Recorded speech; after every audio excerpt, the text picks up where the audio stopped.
Since this is the last speech that I will give as president, I think it's fitting to leave one final thought, an observation about a country which I love.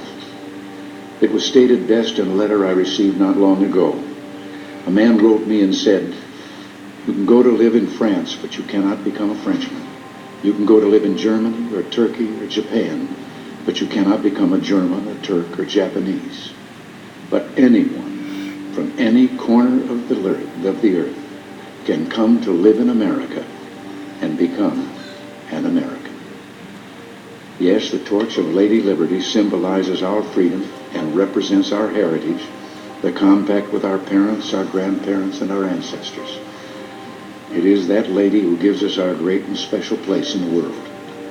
For it's the great life force of each generation of new Americans that guarantees that America's triumph shall continue unsurpassed into the next century and beyond. Other countries may seek to compete with us, but in one vital area, as a beacon of freedom and opportunity that draws the people of the world, no country on earth comes close. This, I believe, is one of the most important sources of America's greatness. We lead the world because, unique among nations, we draw our people, our strength, from every country and every corner of the world. And by doing so, we continuously renew and enrich our nation. While other countries cling to the stale past, here in America we breathe life into dreams, we create the future, and the world follows us into tomorrow.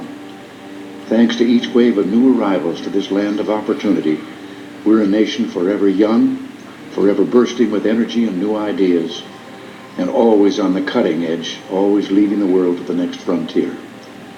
This quality is vital to our future as a nation. If we ever closed the door to new Americans, our leadership in the world would soon be lost. A number of years ago, an American student traveling in Europe took an East German ship across the Baltic Sea. One of the ship's crew members from East Germany, a man in his 60s, struck up a conversation with the American student. After a while, the student asked the man how he'd learned such good English, and the man explained that he had once lived in America. He said that for over a year he'd worked as a farmer in Oklahoma and California, that he'd planted tomatoes and picked ripe melons. It was, the man said, the happiest time of his life. Well, the student, who'd seen the awful conditions behind the Iron Curtain, blurted out the question, "Well, why did you ever leave?" "I had to," he said. The war ended. The man had been in America as a German prisoner of war. Now, I don't tell this story to make the case for former POWs. Instead, I tell this story just to remind you of the magical, intoxicating power of America. We may sometimes forget it, but others do not. Even a man from a country at war with the United States, while held here as a prisoner, could fall in love with us. Those who become American citizens love this country even more. And that's why the Statue of Liberty lifts her lamp to welcome them to the Golden Door. It is bold men and women yearning for freedom and opportunity who leave their homelands and come to a new country to start their lives over. They believe in the American dream, and over they make it come true for themselves, for their children, and for others.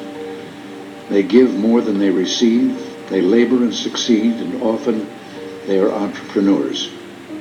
But their greatest contribution is more than economic, because they understand in a special way how glorious it is to be an American.